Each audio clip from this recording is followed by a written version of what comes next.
खरं तर आपण बघितलं, आम्ही फ्लेक्स लावलेत, खरं तर आमचे लोकप्रतिनिधी आहेत कुठे, आपण आहात कुठे, अशा प्रकारचे फ्लेक्स लावलेत। समाजाला एक खरी तर गरज आहे या लोकप्रतिनिधीची। अगोदर तुम्ही बघितलं विधानसभेच्या अगोदर हे आमदार प्रत्येक जण जायला मनोज दादाकडे भेटायला किंवा आशीर्वाद घ्यायला हे तुमची बघितली तर लगबग चालू होती यांची। पण आता जेव्हा खरं गरजवंतांचा लढा चालू झालेला आहे, हे आमदार एकही नांदेडचा लोकप्रतिनिधी, आमदार असतील खासदार असतील, हे मनोज दादाच्या आरक्षणाला पाठिंबा सुद्धा देत नाहीत आणि त्यांची उपस्थिती सुद्धा नाही। मग समाजाने समजावं का? खरं तर आमची समाजाची भावना झालेली आहे की तुम्ही आहात कुठे।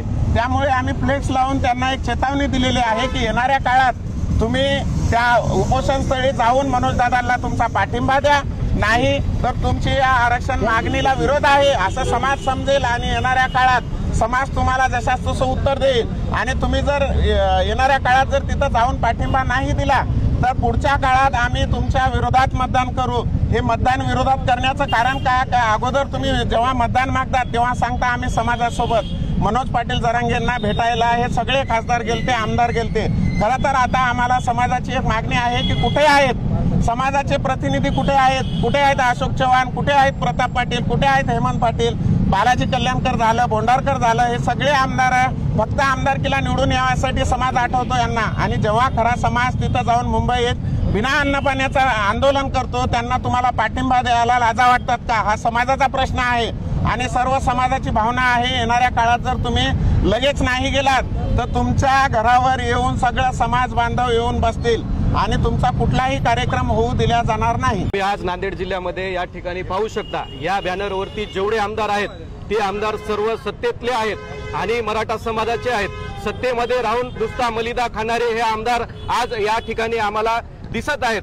आदरणीय संघर्ष योद्धा मनोज जरांगे पाटील 29 तारखेला आझाद मैदान येथे उपोषणाला बसले असता तुमच्याच मीडियाच्या माध्यमातून 30 तारखेला त्या ठिकाणी कुठलीही सुविधा नव्हती। महापालिकेचे त्या ठिकाणी पथदिवे, पाणी, पुन्हा शौचालयाची सुद्धा सुविधा नव्हती। अशा पद्धतीने हे सत्तेतले आमदार यांनी जरी एखाद्या सत्तेतल्या कुठल्याही मंत्र्याला, स्थानिक तिथल्या आयुक्ताला जरी सांगितलं असतं की मराठा बांधव महाराष्ट्रातून असंख्य आलेले असताना त्यांनी कुठलीही व्यवस्था न केली आणि ही व्यवस्था तर त्यांनी केलीच नाही, पण या नांदेड जिल्ह्यातले जेवढे सत्तेतले आमदार मलिदा खाणारे हे आमदार कुठे आहेत या आशयाचे आज या ठिकाणी सकल मराठा समाजाच्या वतीने फ्लेक्स लावले आहेत। तुम्हाला जर केव्हा तुमच्या मीडियाच्या माध्यमातून जिथे कुठे हे आमदार दिसतील त्या ठिकाणी आम्हाला संपर्क करा।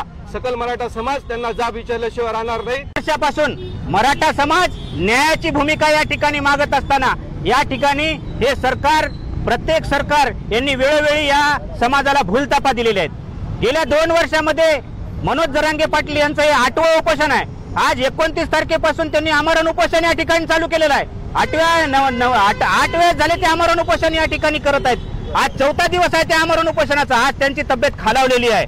आमचं म्हणणं आहे की जे आमदार खासदार यांनी या निवडणुकीच्या आधी सरकार समाजाला आणि या ठिकाणी आश्वासनं दिली होती की आम्ही संविधानात्मक म्हणजे मराठा समाजाचा ओबीसी समावेश आम्ही करण्यासाठी प्रयत्न करू म्हणून, पण ते आज 4था दिवस होऊन देखील हे आमदार खासदार त्या ठिकाणी कोणत्याही पद्धतीचा प्रश्न या ठिकाणी सरकारच्या समोर मांडत नाहीत किंवा जरांगे पाटलांकडे या ठिकाणी भेटायला जात नाहीत आणि त्या ठिकाणी तब्येतीची विचारपूस करत नाहीत। आणि जे ह्यांनी करायला पाहिजे होतं, आमदार खासदारांनी जे करायचं असते त्याच्यानुसार हे आरक्षण भेटू शकते, ते करण्यासाठी हे सपशेल फेल गेलेले आमदार आहेत आणि हे कुठेही दिसत नाहीत। म्हणून आम्ही आज सकल मराठा समाजाच्या वतीने नांदेड शहरामध्ये या हरवलेल्या आमदारांचे फोटो लावून या ठिकाणी बॅनर लावले आहेत की आमदार हरवलेले आहेत आणि हे जिथं कुठं भेटतील ते आम्हाला या ठिकाणी संपर्क साधावा। यांना लाजा वाटत नाहीत की हे वेळोवेळी आम्हाला आश्वासनं देतात आणि पुन्हा तात्पुरते आम्हाला आमच्याशी गद्दारी करतात। आमचं एवढंच सांगणं आहे, लवकरात लवकर या ठिकाणी मराठा समाजाचा ओबीसी मध्ये समावेश करा,